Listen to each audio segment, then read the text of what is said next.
نبی کریم نے جنازہ پڑھایا حضور نے. کیوں؟ اس لیے کہ وہ جو اس کے اندر توبہ کا احساس ہے، وہ جو اس نے ندامت کی ہے کہ میں بھول گئی، مجھے اللہ کے ساتھ اپنا معاملہ درست کرنا ہے. کیا کروں میں؟ کیسے آپ سے عرض کروں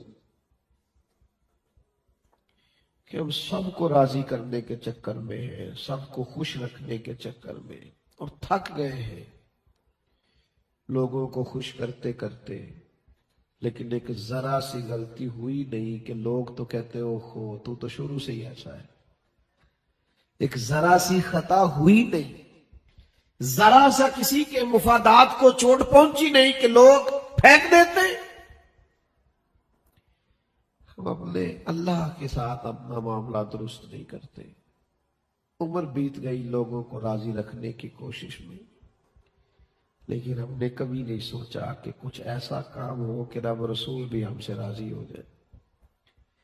کچھ ہم سے ایسا ہو جائے کہ اللہ رسول، جنگ ہو رہی تھی قادسیہ کے علاقے میں، تو صحابہ فرماتے ایک قیمتی چیز ڈھونڈ رہے تھے، اس جنگ میں مال غنیمت میں سے مل نہیں رہی تھی. تو رات کو سپہ سالار کے خیمے میں ایک نقاب پوش غریب آدمی نقاب کیا ہوا ہے، وہ اپنی چادر کی اونٹ میں چھپائے وہ قیمتی چیز لے کے آیا، اور وہ دے کے کہنے لگا یہ مجھے ملی تھی، رکھ لیں. تو لوگوں نے پوچھا کہ تیرے حالات کیا ہے؟ کہنے لگا میں چند دن کا کھانا دے آیا تھا، اس سے زیادہ میرے گھر میں راشن نہیں ہے. تو انہوں نے کہا پھر تو نے اتنی بڑی نیکی کی، اتنی قیمتی چیز تیرے ہتھے چڑھی اور تو نے واپس کر دی. وہ کہنے لگا بس ٹھیک. تو کہا یار تو اتنا امانت دار آدمی ہے، اتنا بڑا تو دیانت دار ہے، تو نام ہی بتا دے. کہنے لگا تمہیں خوش کرنے کو دیانت داری نہیں دکھائی، اللہ رسول کے لیے کام کیا ہے، اور جس رب رسول کے لیے کیا ہے وہ میرا قبیلہ بھی جانتے ہیں، میرا باپ بھی جانتے ہیں، اور میرا نام بھی جانتے ہیں. اس کے پیچھے مقصد اللہ کو راضی کرنا، اللہ کو راضی کرنا. اپنا معاملہ اپنے رب کے ساتھ ٹھیک کرو گے تو احسن تقویم رہو گے، ورنہ اسفل سافلین ہو جاؤ. اپنے اندر وہ تڑپ پیدا کرے، اپنے اندر وہ طلب پیدا کرے کہ یہ مجھ سے خطا ہو گئی ہے، مجھے اس کی معافی لینی. مجھے اللہ کے حضور دیکھیے نا، ہم اولیاء اللہ کی کرامتیں سنا سنا کے تو اس پر تو بڑے خوش ہوتے ہیں، اور بات بھی بڑی خیر کی ہے، لیکن بڑی معروف بات ہے نا کہ حضرت غوث اعظم رضی اللہ تعالیٰ عنہ کے والد نے کسی کا ایک سیب کھا لیا تھا، اور پھر اس کا مالک تلاش کیا، اور پھر گھر جا کے معافی مانگی، اور انہوں نے کہا میں اس شرط پہ معاف کروں گا کہ میری بیٹی سے آپ کو نکاح کرنا. تو چونکہ اللہ کے ساتھ اپنا معاملہ درست تھا، کرنا تھا، تو فرمانے لگے میں یہ شرط بھی ماننے کو تیار ہوں. وہ تو بعد میں پتا چلا کہ اس نیکی کے عوض اللہ نے جو مجھے اہلیہ دی ہے وہ کل کو عبد القادر جیلانی کی ماں بننے والی ہے. تو بھائی یاد رکھیے گا کہ اپنے معاملات کو دیکھیں اللہ رسول کے ساتھ. میں آپ سے عرض کروں، رب جب زندگی میں آسانیاں پیدا کرتا ہے نا پھر کوئی دشواری نہیں رہتی، اور اگر کریم رب کو منظور نہ ہو تو ساری دنیا بھی ساتھ چلے تو انسان کے لیے آسانیاں ہو سکتی.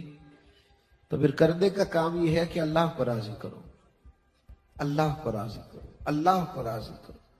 کچھ ایسے اعمال زندگی میں جمع کرو، کچھ اپنی اس طرح کی معافی اپنے رب سے مانگو کہ اللہ کو راضی کیا جائے. بڑا وقت گزر گیا مخلوق کو راضی کرنے میں، اور لوگوں کے سامنے اپنے آپ کو کلیئر کرنے میں. کوئی نہیں لوگ ہوتے کلیئر. آپ ایک دلیل دیتے ہیں، وہ کہتے ہیں چلو یہ تو میں مانتا ہوں، تو وہ پرسوں وہاں کیوں کھڑا تھا؟ تو پھر وہ 5 سال پہلے جو بات کی تھی وہ بھائی وہ گزر گیا معاملہ، اب تو چھوڑ دے اس بات کو. اپنا رشتہ اپنے رب سے مستحکم کرے، اور جب یہ مستحکم ہو گیا تو اِلَّا الَّذِينَ آمَنُوا وَعَمِلُوا الصَّالِحَاتِ فَلَهُمْ أَجْرٌ غَيْرُ مَمْنُونٍ. فرمایا جو ایمان لانے کے بعد نیک عمل کریں گے نا پھر انہیں وہ والا اجر ملے گا جو کبھی ختم ہی نہیں ہوگا. پھر تمہیں وہ دوں گا جو کبھی ختم. اوہو جو عزت رب دیتا ہے وہ ختم نہیں ہوتی، جو رزق رب دیتا ہے وہ ختم، جو صحت اللہ دیتا ہے وہ کبھی زوال پذیر نہیں ہوتی، جو نام رب دیتا ہے اس نام کو کبھی زوال نہیں آتا، جو فیصلے خدائی ہوتے ہیں ان فیصلوں میں پھر انسان کو ہمیشہ عروج ہی عروج ملتا۔ فرمایا ایمان لانے کے بعد نیک عمل کرنا، فَلَهُمْ أَجْرٌ غَيْرُ مَمْنُونٍ، پھر تمہیں وہ اجر ملے گا جو کبھی ختم ہی نہیں ہوگا، تمہیں ہمیشہ کا اجر دیا جائے۔ تو کرنے کا کام یہ ہے کہ اپنا تعلق اپنے مالک کے ساتھ مضبوط کریں،